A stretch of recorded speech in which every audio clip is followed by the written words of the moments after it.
ರೈಲಿನಲ್ಲಿ ಹೆರಿಗೆ, ಬಿಸಿ ರೋಡಿನಲ್ಲಿ ಬೋಗಿಯಲ್ಲೇ ಗಂಡು ಮಗು ಜನನ. ಏಪ್ರಿಲ್ 26ರಂದು ಮಂಗಳೂರಿನಿಂದ ಬೆಂಗಳೂರಿಗೆ ತೆರಳುತ್ತಿದ್ದ ರೈಲಿನಲ್ಲಿ ಗರ್ಭಿಣಿ ಮಹಿಳೆಗೆ ಹೆರಿಗೆ ನೋವು ಕಾಣಿಸಿಕೊಂಡು ಬಿಸಿ ರೋಡಿನ ರೈಲು ನಿಲ್ದಾಣದಲ್ಲಿ ಬೋಗಿಯೊಳಗೆಯೇ ಗಂಡು ಮಗುವಿಗೆ ಜನ್ಮ ನೀಡಿದ ಘಟನೆ ಭಾನುವಾರ ರಾತ್ರಿ ನಡೆದಿದೆ.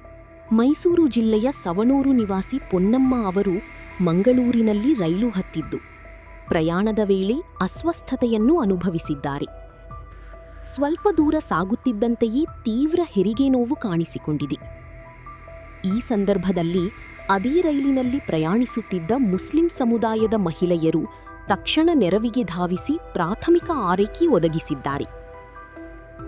ಈ ಬಗ್ಗೆ ಮಾಹಿತಿ ದೊರಕುತ್ತಿದ್ದಂತೆಯೇ ರೈಲ್ವೆ ಇಲಾಖೆ ತುರ್ತು ಕ್ರಮ ಕೈಗೊಂಡು ಬಿಸಿ ರೋಡಿನ ರೈಲು ನಿಲ್ದಾಣದಲ್ಲಿ ರೈಲನ್ನು ನಿಲ್ಲಿಸಿತು. ಸ್ಥಳೀಯ ಸೋಮಯಾಜಿ ಆಸ್ಪತ್ರೆಗೆ ಸೇರಿದ ವೈದ್ಯರ ತಂಡವನ್ನು ತಕ್ಷಣ ಸ್ಥಳಕ್ಕೆ ಕರೆಸಿ ರೈಲು ಬೋಗಿಯೊಳಗೆಯೇ ಸುರಕ್ಷಿತವಾಗಿ ಹೆರಿಗೆ ನಡೆಸುವಂತೆ ವ್ಯವಸ್ಥೆ ಮಾಡಲಾಯಿತು. ವೈದ್ಯರ ತಂಡ ಯಶಸ್ವಿಯಾಗಿ ಹೆರಿಗೆಯನ್ನು ನೆರವೇರಿಸಿದೆ. ಹೆರಿಗೆಯ ನಂತರ ತಾಯಿ ಮತ್ತು ಮಗುವನ್ನು ಆಂಬ್ಯುಲೆನ್ಸ್ ಮೂಲಕ ಬಿಸಿ ರೋಡಿನ ಸೋಮಯಾಜಿ ಆಸ್ಪತ್ರೆಗೆ ಸಾಗಿಸಿ ಪ್ರಾಥಮಿಕ ಚಿಕಿತ್ಸೆ ನೀಡಲಾಗಿದೆ. ನಂತರ ಹೆಚ್ಚಿನ ಚಿಕಿತ್ಸೆಯ ಅಗತ್ಯವಿರುವ ಹಿನ್ನೆಲೆ ಮಂಗಳೂರಿನ ವೆನ್ಲಾಕ್ ಆಸ್ಪತ್ರೆಗೆ ದಾಖಲಿಸಲಾಗಿದೆ.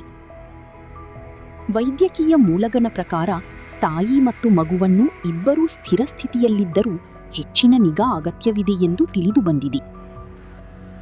ಸಂಜೆ 7:20ರ ಸುಮಾರಿಗೆ ಬಿಸಿ ರೋಡಿಗೆ ಆಗಮಿಸಿದ್ದ ರೈಲು ಹೆರಿಗೆ ಪ್ರಕ್ರಿಯೆ ಪೂರ್ಣಗೊಳ್ಳುವವರೆಗೆ ಸುಮಾರು 1 ಗಂಟೆ ಕಾಲ ನಿಲ್ದಾಣದಲ್ಲಿ ನಿಂತಿದ್ದು ರಾತ್ರಿ 8:20ಕ್ಕೆ ಮುಂದಿನ ಗಮ್ಯಸ್ಥಾನದತ್ತ ಪ್ರಯಾಣ ಮುಂದುವರಿಸಿದೆ.